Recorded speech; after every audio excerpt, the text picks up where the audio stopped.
pottery friends, I have another kiln opening.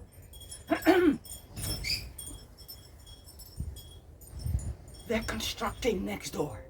So, sorry for that. Welcome back. I'm happy to have a kiln opening for you. And you know what? Let's just dive in. This is what the first shelf looks like. I'll insert a picture if I don't forget.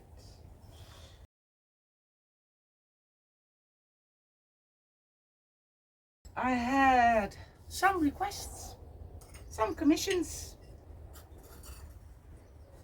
So here we are. These will be magnets. This is my studio copper green. This is soft aqua, and this is bougainville. And this is bougainville, my copper studio, and my cobalt studio glaze. And this is the same combination as the first one. I have perfect timing, don't I? I haven't heard them all morning while I had a workshop. And now I do. It's what it is. I have some beads. Have you ever seen me make beads? No, you haven't. I don't think so anyway. These are big beads.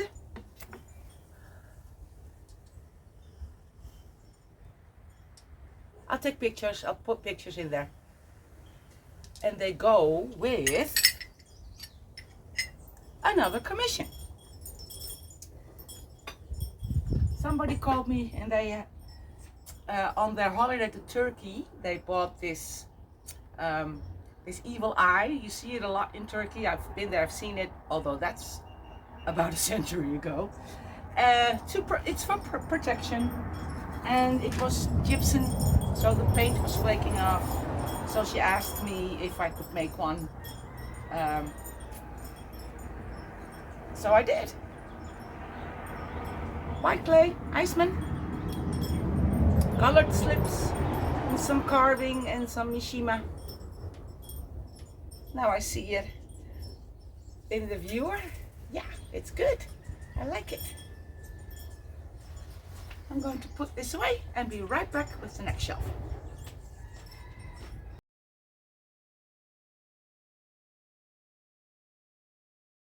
The next shelf.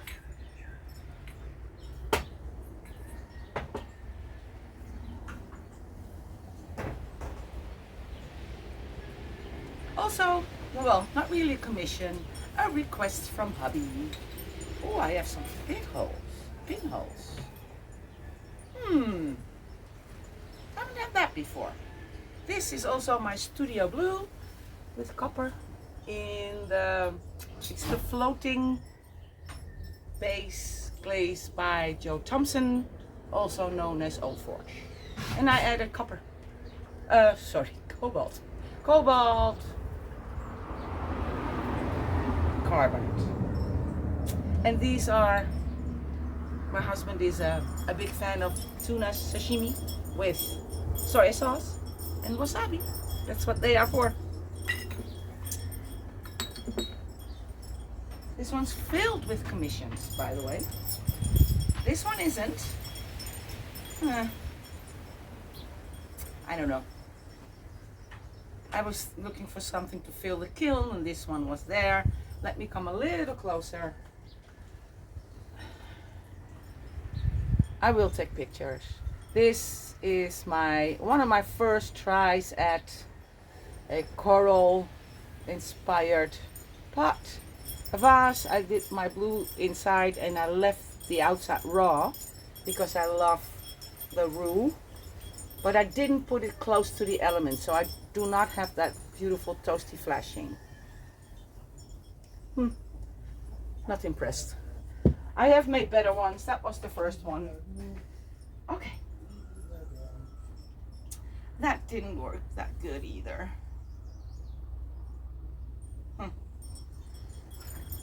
Okay.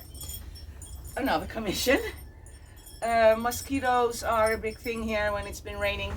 So for these mosquito coils that you burn to keep them away. I make these. I make two different kinds. There's another one in there too. This is the simple one. And my Studio Dusty Turquoise on the bottom has crawled a little bit. This is it refired, and I did add some glaze, but it didn't really work.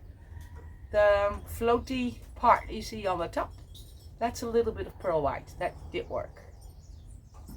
So we'll see. I'll send a picture, see if she likes it. If not, I'll make a new one.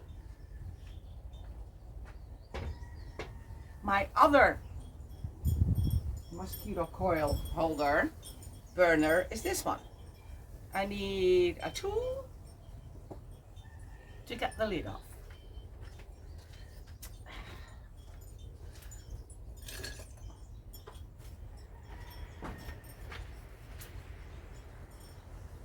A wooden tool. Let's see if it works. Let's not do it like that.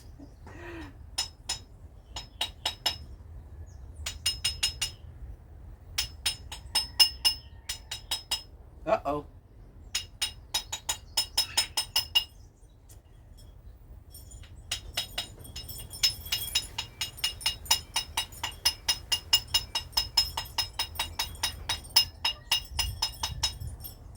It doesn't want to come off. I'll let it cool and try again later.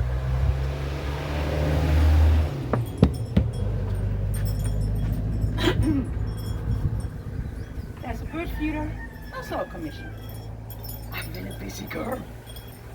This is room clay with soft aqua. It's a gorgeous combination, I have to say. This is 3 good coats, doesn't run, and I think that Roo comes through beautifully. So yeah, that worked. On to the next shelf.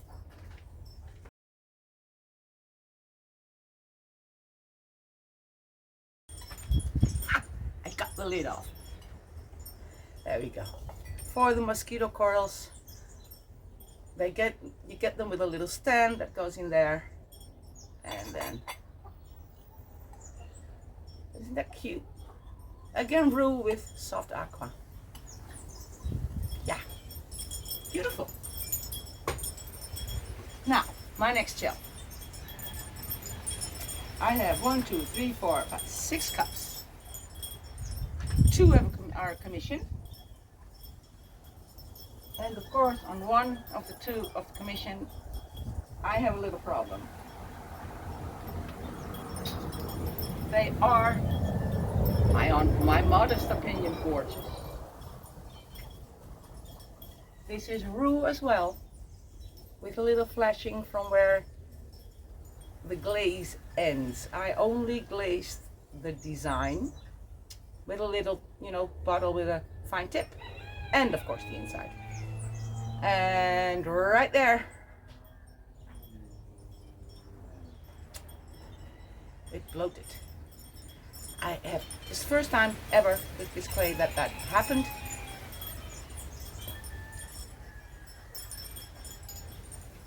That's a bummer.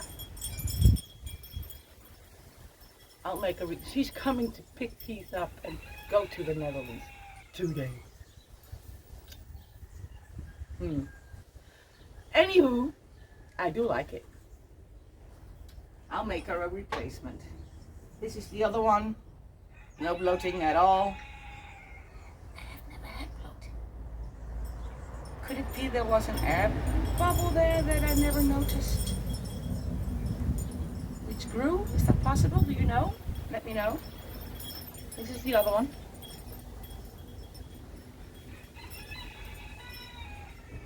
All carved and sgraffitoed. With these, where I only glaze the design, I do scratch away all the colored slip. It's such a beautiful clay. As always, some bud vases.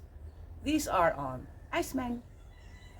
And here you can tell I did not scratch away everything. I like that detail, and I like that you can see that it's carved. One more. Flamingos, of course.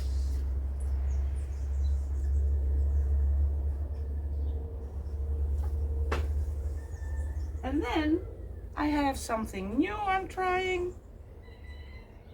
Yeah, looks good. I'm making a series of tropical birds. Not all necessarily from Bonaire, just tropical, but a little abstract. Little abstract decoration in this hummingbird. Only on one side this time. Oh, where are you? There it is. That's one.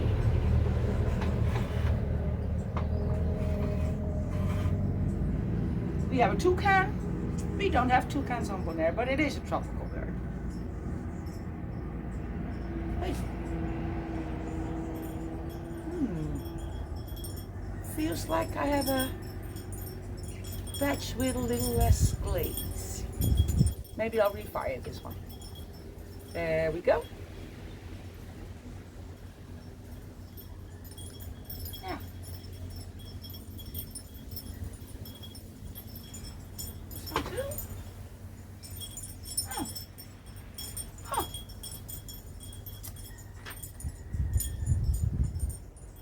This one is also good. Okay. A pelican. We do have pelicans here on Bonaire. And all a little bit abstract. Decorated. This one stands on these pillars. Iceman and Monique.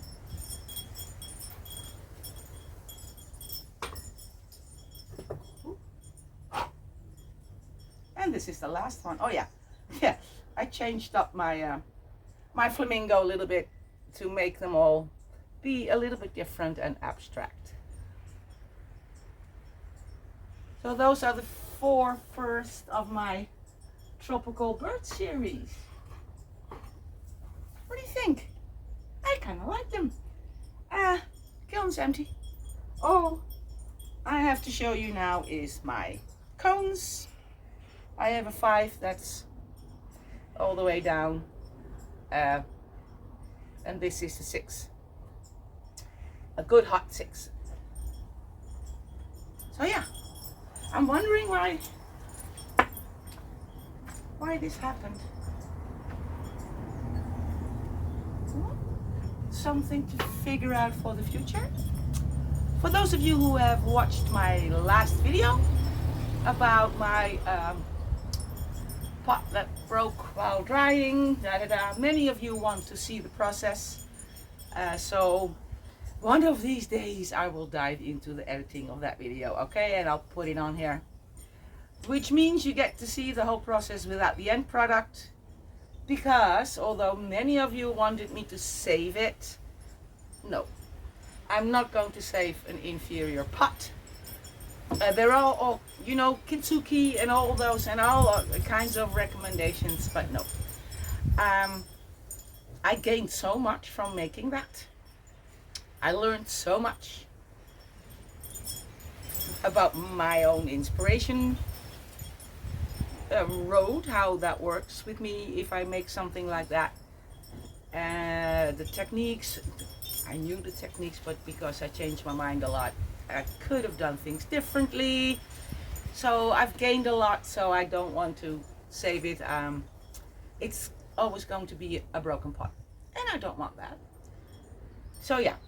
I will eventually, I will edit that video and put it out there. For now, I say happy potting, happy creating. If you are not a potter but do something else creative, please keep doing that and be nice to yourself, and I'll see you in the next video. Bye for now.